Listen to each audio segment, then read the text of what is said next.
Hello everyone. तो हमने DBMS की दो क्लासेस हो चुकी हैं हमारी। हमने उसमें फंक्शनल डिपेंडेंसीज़ के बारे में, डीबीएमएस के बारे में देखा। अब एक टॉपिक आता है कैनोनिकल कवर। कैनोनिकल कवर इसी को मिनिमल कवर और कभी कभी आपको गेट में लिखा हुआ इररिड्यूसिबल सेट के फॉर्म में भी लिखा हुआ दिख जाएगा, तो इससे कंफ्यूज मत होइएगा। इन तीनों, इसका कैनोनिकल कवर का ही ये दोनों नाम है, ठीक है। इसमें क्या होता है कि आपके पास एक फंक्शनल डिपेंडेंसीज होती है। मान लेते हैं रिलेशन था ए कॉमा बी, ठीक है।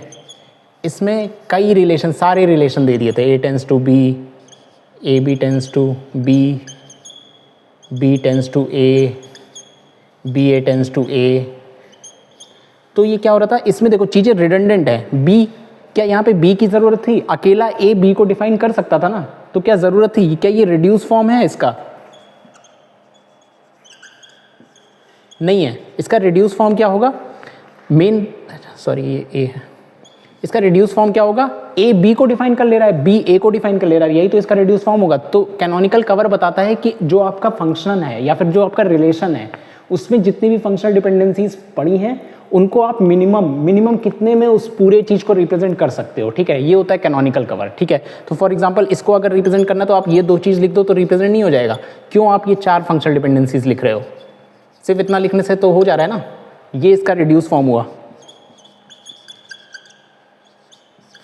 ठीक है। ये छोटा सा क्वेश्चन था इसलिए हमें दिख रहा था, ठीक है। लेकिन अब आपके पेपर में आएगा तो आप कैसे इसको रिड्यूस फॉर्म में, स्मॉल फॉर्म में कन्वर्ट करोगे या फिर रिड्यूस फॉर्म में कन्वर्ट करोगे, ठीक है। तो उसके लिए ये एल्गोरिथम लिखी हुई है, ठीक है। ये समझ में आ गया। तो इसके लिए ये एल्गोरिथम है। पहले क्या करते हैं, हमें जो भी फंक्शनल डिपेंडेंसीज दी रहेगी, पहला स्टेप क्या कहता है? Simplify functional dependencies by applying FD rules. For example एक एक एग्जांपल मैं लेकर देता हूँ,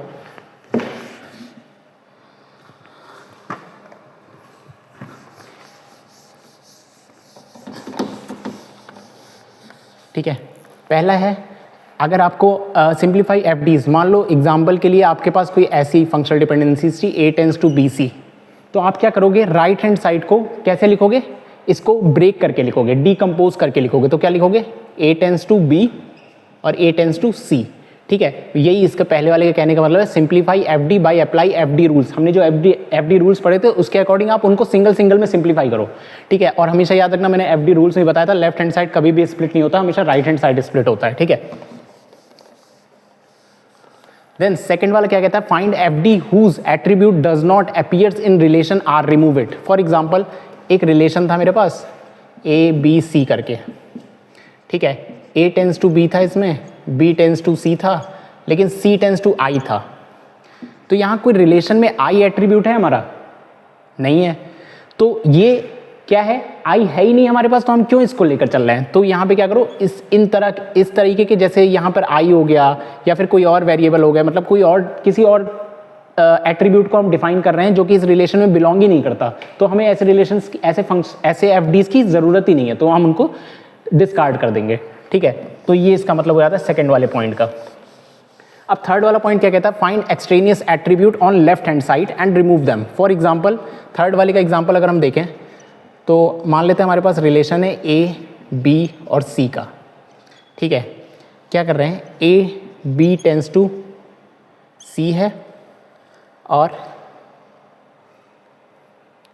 ए टेंस टू बी है, ठीक है। फॉर एग्जांपल ये है।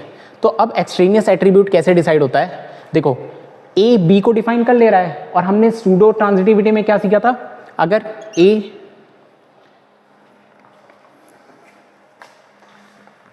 ट्रांजिटिविटी में हमने क्या सीखा था कि अगर A B tends to D है मान लो, और डब्ल्यू टेंस टू बी है, तो हम क्या करते थे सूडो ट्रांजिटिविटी में?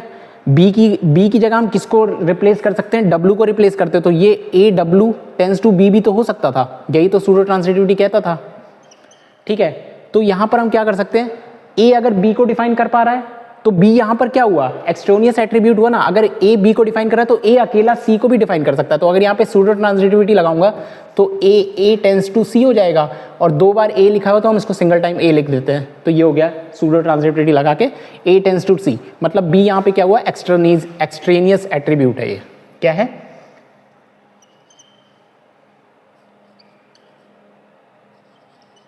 एक्सट्रेनियस एट्रीब्यूट है। कौन, बी। ठीक है, तो ऐसे निकालते हैं एक्सट्रेनियस एट्रीब्यूट। अभी हम ये क्वेश्चन सॉल्व करेंगे तो आपको और क्लैरिटी मिल जाएगी क्या क्या हम कर रहे हैं। ये स्टेप एक बार पहले समझ लो। तो हमने स्टेप 3 तक की बात कर ली थी। स्टेप 4 में find the redundant FD and remove them. ये क्या है, मतलब आपने पहला स्टेप लगा लिया, दूसरा लगा लिया, तीसरा लगा लिया। ठीक है, कैसे लगाया मैंने आपको समझा दिया तीनों स्टेप। ठीक है, फाइंड द रिडंडेंट एफडीज। अब मान लेते हैं हमारे पास कोई एफडी है, फॉर एग्जांपल एक रिलेशन है ए पी सी। ठीक है, इसमें ए टेंस टू बी है, ए टेंस टू सी है और ए बी टेंस टू सी है, कुछ ऐसा है मान लेते हैं।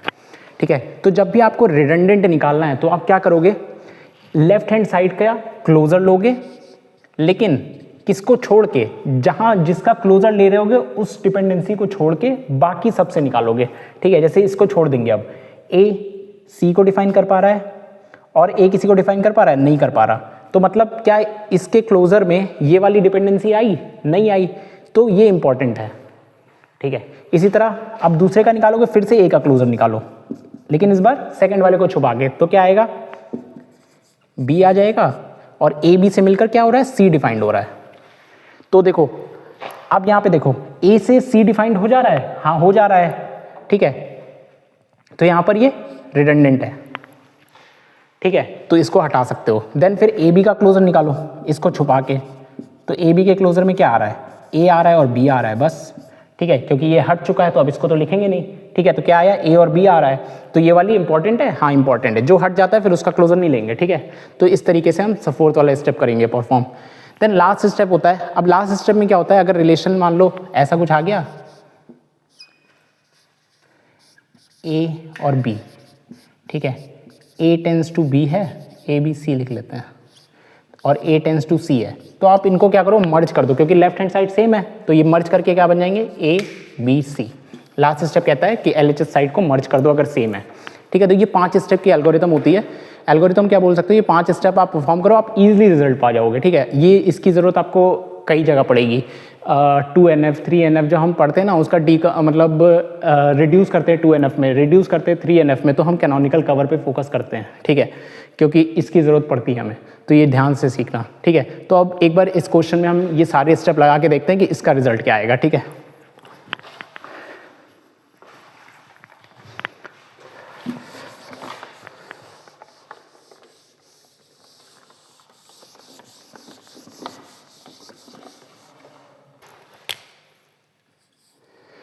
ठीक है, तो अगर इस क्वेश्चन में देखें तो पहला स्टेप क्या कहता है, simplify FD by applying FD rule. Simplify करना है, मतलब हमें राइट हैंड साइड को एक एक एट्रीब्यूट में लिखना है। तो देखो यहाँ पर एक एट्रीब्यूट है, हाँ है, यहाँ पे क्या करेंगे, क्या हम पहला स्टेप लगाएंगे, मैंने क्या कहा था, लेफ्ट हैंड साइड को हम कभी भी डिकम्पोज नहीं कर सकते, तो यहाँ पे क्या एक ही एट्रीब्यूट है राइट हैंड साइड में, तो इसको डिकम्पोज करने की जरूरत है नहीं है। इसमें 2 एट्रीब्यूट है, तो इसको डिकम्पोज करना पड़ेगा, तो इसको पहले स्टेप लगाएंगे, स्टेप 1 लगाएंगे, तो क्या बनेगा, ए टेंस टू सी तो एज इट इज रहेगा, A C tends to D as it is रहेगा, ई टेंस टू ए हो जाएगा और ई टेंस टू डी हो जाएगा। ठीक है, E tends to H as it is रहेगा। ठीक है, ये हो गया। स्टेप 1 क्या कहता था, simplify FD by applying FD rules, आपने सिंप्लीफाई कर लिया, डिकम्पोज लगा के सबको राइट हैंड साइड में एक एक लेकर आ गए। दूसरा स्टेप क्या कहता है, find the FDs whose attribute does not appears in relation, remove it. Find the FDs whose attribute does not appears in the relation. अच्छा, अब यहां पर देखो, इनके अलावा क्या कोई और एट्रीब्यूट इसमें प्रेजेंट है, ए है, सी है, ए सी डी यहाँ पे प्रेजेंट है, ई यहाँ पे प्रेजेंट है, ए यहाँ पे प्रेजेंट है, एच भी यहाँ पे प्रेजेंट है, ये एच है। ठीक है, एच भी यहाँ प्रेजेंट है, तो सारी ही प्रेजेंट है, तो यहाँ से क्या कोई अदर एट्रीब्यूट है जो इस रिलेशन में बिलोंग नहीं करता, नहीं है ऐसा, तो सेकंड स्टेप भी हमारा क्लियर है। ठीक है, तो फर्स्ट स्टेप हमने लगा लिया, सेकंड स्टेप लगा लिया। अब थर्ड स्टेप में क्या कहता है, फाइंड द एक्सट्रोनियस एट्रीब्यूट। कैसे निकालते हैं एक्सट्रोनियस एट्रीब्यूट, अब यहाँ पे चेक करते हैं। जहाँ पर भी लेफ्ट हैंड साइड में 2 एलिमेंट है, वहीं पर दिक्कत आ सकती है, क्योंकि एक है तब तो कोई दिक्कत ही नहीं है। ठीक है, तो यहाँ पर 2 एट्रीब्यूट है, यहाँ चेक करते हैं। देखो, ए अगर सी को डिफाइन कर ले रहा है, ठीक है, तो सूडो ट्रांजिटिविटी की मदद से हम क्या कर सकते हैं, सी की जगह क्या रिप्लेस कर सकते हैं, ए को रिप्लेस कर सकते हैं। ठीक है, अच्छा अगर वैसे नहीं समझ में आ रहा तो देखो, ए अगर सी को डिफाइन करता है, ठीक है, तो ए अकेला डी को भी तो डिफाइन कर सकता है, क्योंकि A टेंस टू C है तो A टेंस टू D भी तो हो सकता है। C यहाँ पे क्या हुआ, एक्सट्रोनियस एट्रीब्यूट हुआ। सूडो ट्रांजिटिविटी अगर लगानी है तो A टेंस टू C था, A C tends to D है, तो इस C को किससे रिप्लेस कर सकते हैं, A से, तो क्या बन जाएगा A टेंस टू D। ठीक है, तो A को हम क्या लिख सकते हैं, A लिख सकते हैं। ठीक है, क्योंकि दोनों सेम ही हैं तो हम A लिख सकते हैं। तो ये यहाँ पे एक्सट्रोनियस एट्रीब्यूट कौन बना, C बना। ठीक है, तो अब इसको रिमूव कर देंगे तो क्या बनेगा, नई फंक्शनल डिपेंडेंसीज जो हमारे पास आई स्टेप 3 के बाद, वो क्या आई, आफ्टर स्टेप 3 क्या बनी, A टेंस टू C तो हमारे पास एज इट इज रहा, लेकिन ये एक्सट्रोनियस एट्रीब्यूट था, तो अब यहाँ पे क्या बचेगा, A टेंस टू D, और क्या बचा, E tends to A, E tends to D, E tends to H। ठीक है, ये बची। तो अब स्टेप 3 पे आ गए हम, तो स्टेप 1 मिटा देते हैं। ठीक है, अब फोर्थ स्टेप क्या कहता है, find the redundant FDs and remove them. अब इसमें से रिडंडेंट एफडीज कैसे फाइंड होगी, जिसका क्लोजर, इसका क्लोजर लेना है तो A लिखा, A पे क्लोजर लगाया, इसको छोड़ के इन सब से क्लोजर लेना है, और अगर C आ गया इन सब में, इसको छोड़ के इन सब का क्लोजर लिया A के रिस्पेक्ट में, और अगर यहाँ पर C आ गया तो मतलब इसकी ज़रूरत नहीं है, और अगर नहीं आया तो ये इंपॉर्टेंट है, इसको रखना होगा। ठीक है, तो इसको छोड़ के अब लो, तो A किसको डिफाइन कर पा रहा है, D को, और किसी को A डिफाइन कर पा रहा है, नहीं कर पा रहा। तो यहाँ पे C आया क्या, इसको छोड़ के जब इसका क्लोजर लिया, नहीं आया, तो मतलब ये इंपॉर्टेंट है। ठीक है, फिर अब इस वाले पे भी ऐसे ही करो। ठीक है, अब A का क्लोजर लो, इसको छोड़ के, तो A के C आ जाएगा, और कुछ डिफाइन हो रहा है A से, नहीं आ रहा, क्लोजर निकालना मैं सिखा चुका हूँ। ठीक है, तो यहाँ पे C आया, मतलब ये भी इंपॉर्टेंट है। देन हम इसका देखते हैं, इसको छोड़ के E का क्लोजर लेंगे। अब E का क्लोजर लेते हैं, किसको छोड़ के, पहले वाले जिस पे कर रहे हैं उसको छोड़ देते हैं, बाकी की मदद से हम क्लोजर लेते हैं। तो E से D डिफाइंड हो रहा है और H डिफाइंड हो रहा है। ठीक है, E से D हो गया, अब D से कुछ डिफाइन नहीं हो रहा और H से भी कोई डिफाइन नहीं हो रहा, तो D और H आया, मतलब A को डिफाइन नहीं कर पाया। क्लोजर में A आया क्या, नहीं आया, तो मतलब ये भी इंपॉर्टेंट है। ठीक है, अब इस वाले पे लगाते हैं, इस वाले को छोड़ के E का और क्लोजर लो, तो E से A डिफाइंड हो जा रहा है, E से H डिफाइंड हो जा रहा है, A से D डिफाइंड हो जा रहा है, और A से C भी डिफाइंड हो जा रहा है। ठीक है, तो अब देखो, अगर इसको E से, इसको छोड़ के हमने E का क्लोजर लिया था, क्या इसमें D नहीं आया, आया, तो मतलब ये रिडंडेंट है, तो ये हटा देंगे। देन अब इसको चेक करते हैं, E क्लोजर लो लास्ट वाले को छोड़ के, अब जो हट गया उसका भी नहीं लेंगे क्लोजर। ठीक है, तो अब E का क्लोजर लो, तो E का क्लोजर में A आया, A से C आया, C की वजह से, A की वजह से D भी आया, तो ये तीनों आया, इसमें क्या H आया, नहीं आया, तो ये भी इंपॉर्टेंट है। ठीक है, तो आफ्टर फोर्थ स्टेप हमारा रिजल्ट क्या बना, स्टेप 4 के बाद क्या बना रिजल्ट हमारा, कौन कौन सी बची, A tends to C, A tends to D, E tends to A, और E टेंस टू H, ये बची। ठीक है, अच्छा एक चीज़ और बताता हूँ। ठीक है, मतलब ये तो आपको पढ़ के ही पता चलेगा, लेकिन अगर आपको कभी कोई चीज़ राइट हैंड साइड में दिख रही है और लेफ्ट हैंड साइड में वो है ही नहीं, ठीक है, तो ये मान के चलना, और वो एक ही बार आई है, तो वो गारंटीड है कि वो इंपॉर्टेंट होगी। अगर आप ये लास्ट में चेक नहीं करते ना, तो भी आप इसको इंपॉर्टेंट लगा सकते थे। क्या लेफ्ट हैंड साइड में कभी भी H आया, नहीं आया, राइट हैंड साइड भी कहीं भी H आया है, नहीं आया, तो मतलब ये कहीं ना कहीं इंपॉर्टेंट होगी, क्योंकि E सिर्फ H को डिफाइन कर पा रहा है और कोई कर भी नहीं पा रहा। ठीक है, तो इस तरीके से भी आप चेक कर सकते हो, लेकिन अभी आप एक दो क्वेश्चन स्टेप बाय स्टेप करो। ठीक है, ये हुआ। देन लास्ट स्टेप क्या कहता है, if LHS of FD is same these merge them. LHS same है, मर्ज कर देते हैं, इनको मर्ज करने के बाद क्या बनेगा, A टेंस टू CD, और इधर भी लेफ्ट हैंड साइड सेम है, तो मर्ज कर दिया तो क्या बना, E टेंस टू AH। तो हमारी जो कैनोनिकल कवर आया इसका, ये आंसर आएगा। ठीक है, इस रिलेशन के करस्पॉन्डिंग सिर्फ दो FDs एग्जिस्ट करनी चाहिए थी, मिनिमल कवर ये आया हमारा। ठीक है, तो ऐसे कैलकुलेट करते हैं। ठीक है, तो आपके सामने एक ये क्वेश्चन लिखा हुआ है, गेट में आया हुआ क्वेश्चन है, मतलब बहुत ज़्यादा टफ क्वेश्चन नहीं आएगा, ऐसे नॉर्मल से ही क्वेश्चन आएंगे। तो पहले हम क्या करते थे, पहला स्टेप फंक्शनल डिपेंडेंसी को हम क्या करते थे, ब्रेक करके लिखते थे राइट हैंड साइड को, ठीक है, क्योंकि राइट हैंड साइड ही सिर्फ ब्रेक करते हैं, हम लेफ्ट हैंड साइड नहीं करते। तो स्टेप 1 में क्या हो जाएगा, A tends to B, A tends to C, CD tends to E, B tends to D और E टेंस टू A। क्या इसको डिकम्पोज करना था?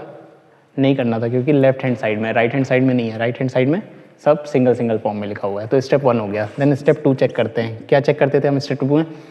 Find the functional element whose attribute does not appears in relation, remove it. तो A B यहाँ पे सब check करो, क्या इस रिलेशन में सब बिलोंग करते हैं? ए भी करता है, बी भी करता है, सी डी भी करते हैं, ई भी करता है। तो ठीक है, कोई भी एक्सट्रीनस एट्रीब्यूट नहीं है, मतलब स्टेप 2 सही है। स्टेप 3 में हम क्या करते थे? Find the extraneous attribute. Extraneous attribute कहाँ पे फाइंड करेंगे? जहाँ एक से ज़्यादा एलिमेंट हो, मतलब एक से ज़्यादा तुम्हारे एट्रीब्यूट्स हों, ठीक है। तो यहाँ पे चेक करेंगे। देखो सी क्या अकेले डी को डिफाइन कर पा रहा है कहीं?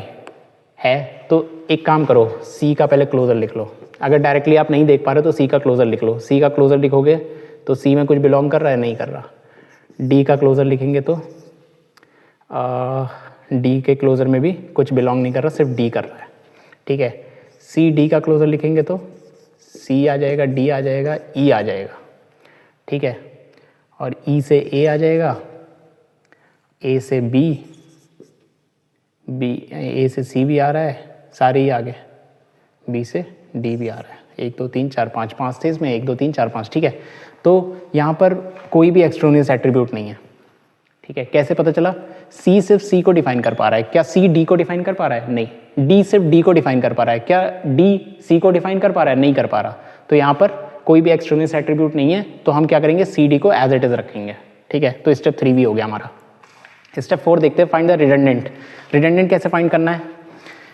पहले को छुपाओ और उसके लेफ्ट हैंड साइड का क्लोजर लेते हैं। ए का क्लोजर लिया, ए का क्लोजर लिया तो क्या आएगा?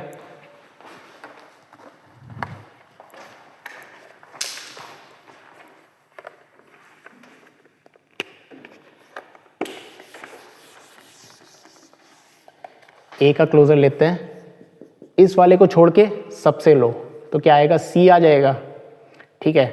और कुछ आ रहा है? सी से कुछ डिफाइंड हो रहा है? नहीं हो रहा। ए तो आएगा ही खुद। क्या है ये? रिफ्लेक्सिव है, इसलिए ए तो आता ही है। तो ए और सी आ रहे हैं। क्या बी कहीं से आ पा रहा है?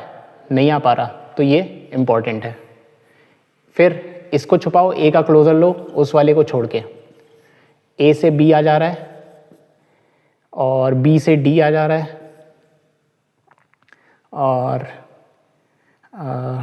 और तो कुछ आ नहीं रहा, ठीक है। ए तो आएगा ही, तो यही आ पा रहा है। क्या सी आ पा रहा है क्लोजर में? नहीं आ पा रहा, तो ये भी इंपॉर्टेंट है, ठीक है। देन सी डी का क्लोजर लेते हैं।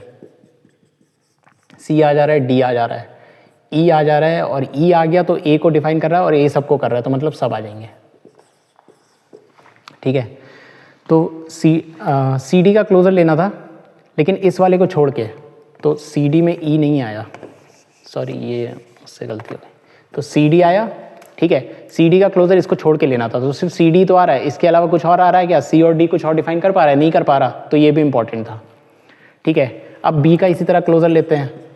बी का क्लोजर लिया, इसको छुपा के लेंगे, तो बी के क्लोजर में क्या आ रहा है? सिर्फ बी ही आ रहा है, ठीक है। इसको छुपा के देखो, कुछ आ रहा है क्या? बी से कुछ डिफाइन हो रहा है? नहीं हो रहा। देन ई का क्लोजर लिया, इसको छुपा के लेंगे, तो ई कहीं पे भी लेफ्ट हैंड साइड में है? नहीं है, तो ई आएगा। तो मतलब ये सारे ही इंपॉर्टेंट हैं। तो इसका स्टेप 4 भी हो गया, ठीक है। अब स्टेप 5 देखें तो आप इनको कंबाइन करके लिखेंगे, तो ए टेंस टू बी सी बना, सी डी टेंस टू ई बना, बी टेंस टू डी बना और ई टेंस टू ए बना। इसमें कुछ भी चेंज नहीं है, ठीक है। A tends to B C है, सी डी टेंस टू ई है, बी टेंस टू डी है, ई टेंस टू ए है। ये करेक्ट ही रिजल्ट दिया हुआ था, ऑप्शन, ठीक है। तो ये आंसर आएगा आपका, ठीक है। अब आप ये क्वेश्चन देख लेना, मिल जाएगा आपको। तो ये हो सकता है आपको उलझाने के लिए दिया हो, लेकिन ये ऑलरेडी मिनिमल कवर में प्रेजेंट था, तो बस आपको चेक करके बताना था ये मिनिमल कवर में है या नहीं, ठीक है। तो ये था क्वेश्चन, ठीक है। ऑलरेडी ये मिनिमल कवर में था, बस एग्रीगेट करके मैंने फाइनल रिजल्ट इसको बना दिया है, ठीक है। हो सकता है गेट में आपको अब ऑप्शन दे दे, ये तोड़ के ऑप्शन दे दे, तो हो सकता है स्टेप 4 पे ही ऑप्शन आपको दे दे, ठीक है। तो वो भी आंसर आप टिक कर देंगे अगर आपको ऐसे नहीं मिल रहा है एग्रीगेट करके चीज़ें, ठीक है। तो ये था पूरा मिनिमल कवर।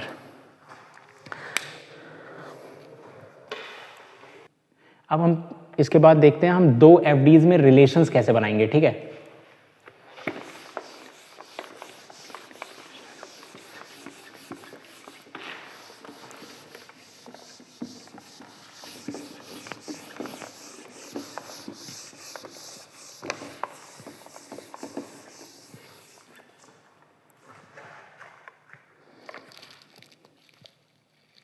ठीक है, एक क्वेश्चन आपको मैं इसके घर पे सॉल्व करने के लिए देता हूँ, आप कमेंट करिएगा इसका आंसर क्या आएगा। फॉर एग्जांपल रिलेशन है आपके पास ए बी सी और डी, ठीक है। इसमें आपको कुछ फंक्शनल डिपेंडेंसीज दी हुई है, A tends to B C है, B tends to D E है और ई टेंस टू एफ है और A F tends to I D है,